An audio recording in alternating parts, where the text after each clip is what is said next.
And welcome here to TalkFCB, and welcome back to the channel here today, guys, for a full Barça news roundup. And we're going to be talking about the injury concern to Marc Andre, ter Stegen. We're also going to be discussing Robert Lewandowski and Barca's upcoming friendly match, along with some very, very interesting quotes surrounding Liverpool's Luis Diaz. And I have to say, guys, those quotes, they really are interesting, and we're going to be discussing it in full. Coming up for you today, let's do it. But if we do indeed kick off with some official news from the club first of all, because Barca have confirmed that they will play a mid-season friendly match against Club America in Dallas on December the 21st. That will be their final match before the Christmas break. But the one thing that immediately struck me about this friendly is that Barca will play their final La Liga game of 2023 just one day before the friendly. Literally the day before. So it means there that Barca will play Almeria at home on the 20th of December, and then immediately after that game, they'll fly out to America for the friendly match against Club America the next day. Now that leads me already to believe that we're likely to see in that friendly match more of the fringe players at the club, players who haven't really been involved too much. Certainly there's going to be Barcelona B players and youth players in the team, but there will have to be a certain number of first team players involved too. Apparently there is an agreement there in the contract for that friendly that a certain number of first team players must play, and they must play a certain amount of minutes. So you may be asking, why on earth are Barca doing this? You know, what is driving this decision? But it's the usual answer. Money. We need money. Barca are desperate to add extra revenue, to add there to their income this season. It is reported that Barca will earn 5 million euros from this one friendly match, which is significant, and they may be trying to make up, remember, from the friendly that we lost earlier on in pre-season back in the summer when we had an illness throughout the squad. And we know that when it comes to our salary cap in La Liga, every bit of extra revenue is make or break on that, and hence the decision here for Barca to agree to this friendly, even if it does mean that our December schedule is very hectic. Which, speaking of that hectic fixture list, well, that brings us on to the dreaded topic of injuries, because we thought, silly me yesterday, thought that we were going through the international break without any problem, without any injuries. What was I thinking? That was never going to happen, because there was big panic on Friday, and big panic surrounding Marc Andre, ter Stegen, when Germany coach there Julian Nagelsmann confirmed that ter Stegen had left Germany's training camp. He would miss both of their internationals due to ter Stegen suffering with back pain, and he was going to return immediately to Barcelona, which was far from ideal. Our number one goalkeeper, a big player in our team, suffering with a problem. That is not at all what we wanted to hear. But I just want to say on that right now, guys, since then, things have calmed a little bit on the panic front, because plenty of sources right now in the Catalan media say it's nothing serious there. That back pain to ter Stegen, it's not a big problem. Barca are not overly concerned about it. And today, Gerard Romero has reported that tomorrow, ter Stegen will undergo further tests in Barcelona to determine exactly what the problem is. So then we'll know how serious it actually is. Will he miss any matches? All of that kind of thing. With Iñaki Peña, of course, waiting in the wings right now. He's our number two goalkeeper, and should anything happen to ter Stegen, we would have to depend on Peña. Although, to be fair, in this international break so far, probably the first time ever, Barca are actually not in the worst injury situation of everybody, because Real Madrid, they're suffering more. Camavinga was already ruled out there until the end of the year. He'll be back in January now for them, but today it was confirmed that Vinicius will be out for even longer than that. He is going to miss there between 2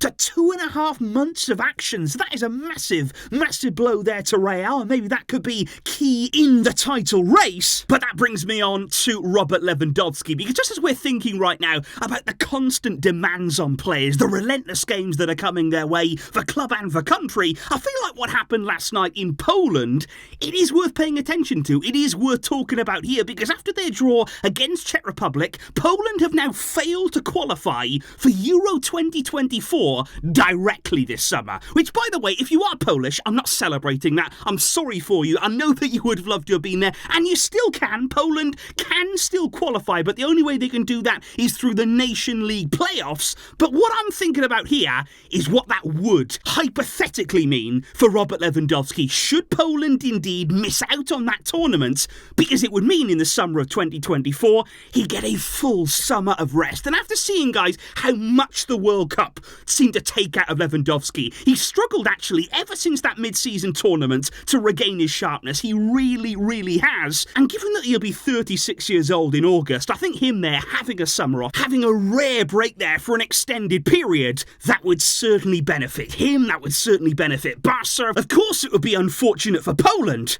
but it's going to be interesting to see what happens now in these weeks to come. But we do now have to move on to the very latest transfer rumours right now, and well, do we have something interesting right here when it comes to Liverpool and Colombia's Luis Diaz, because particularly when it comes to the most recent quotes from his father, who, by the way, guys, I'd just like to say I'm incredibly happy, incredibly relieved that he's all okay. We know the Diaz family have really been through a lot recently. It's been something that's certainly been on football's mind, and it's great to see Luis Diaz's father back with his family. And I thought the celebration from his father after Luis Diaz's goal against Brazil just this week, that was amazing. I mean, football can really write these incredible scripts, can't they? It's unbelievable when these special moments almost seem written in the stars. That was great to see. And Luis Diaz has been in great form recently, because don't forget, this is a player who very nearly ended up at Barca. Back in January of 2022, the club had been tracking him very closely at Porto, and had we been able to sell Dembele in that transfer window, as the club wanted to, we would have gone out and signed Diaz. We would have spent money then on Diaz as Dembele's replacement, but as it happened, Dembele did not leave the club. He refused to go, and Diaz went to Liverpool instead. But that was why, this week, Diaz's father was asked about Barca in an interview there. Quite directly, he was asked about the links to Barca, whether his son could still end up there one day, and he was incredibly honest. I've got to back him for that. He said he hasn't told me anything, but it's true that Luis is a loyal Barca fan, and it would be his dream to go there, to go to Barca. But he said, so far, I would like to thank Porto and Liverpool for the way they welcomed him and for the way they've received him, but it has always been his dream to play for Barca. And he actually went even further there, talking about any possible adaptation to a big club, for a massive club there like Barca. He said Luis is a player who finds it easy to win over fans because of the way that he is, because of his humility, his work, his dedication. He's a very disciplined player, and he said there would be no problem if Luis went to Barcelona, because it's a top team and it's one of the best in the world. And obviously, off the back of those words there, Liverpool fans, they're not happy. They're not happy at all to hear that. But I mean, at the end of the day, this is a player's father who's just being honest. You know, maybe he said too much, but the guy is just happy right now. Let him have his moment. And it's no secret that Luis Diaz did grow up supporting Barca. And just because he's now playing for Liverpool, that doesn't eradicate his dreams. That doesn't make him suddenly a huge Liverpool fan. He still has things that he wants to achieve. He still has dreams in his career, and you can't choose the dreams that you have as a kid. And this, I think, is another example here of another top player who's already, by the way, at a huge club in Liverpool, but he's still dreaming of Barca. He still wants to be part here of the club, the city, the culture, and quite literally, guys, you can't buy that. What Barca represents, what Barca means, especially looking at the very top South American players, you cannot put a price on the name of this great club. And I think when you're talking there and looking at these quotes here from Diaz's father, I think Luis Diaz is a player to keep an eye on either way, especially after these words, because he's a player I really like, and he is in good form right now. And even more so, I love the way that he operates in that left wing position, and that, of course, is a position at Barca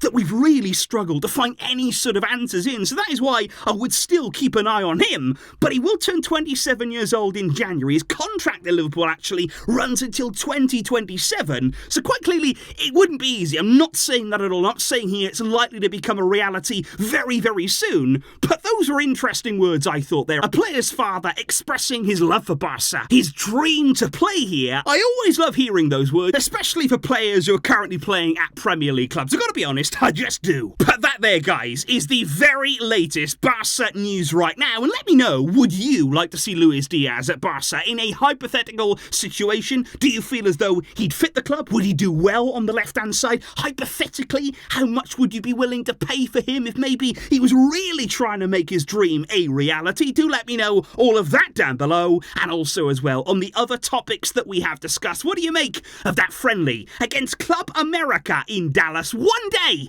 after our final league game of the year? I will catch all of you guys very soon. There will be more on the way, both here and over on MORETALKFCB. Thank you for your great support. But until next time, as always, Visca El Barça.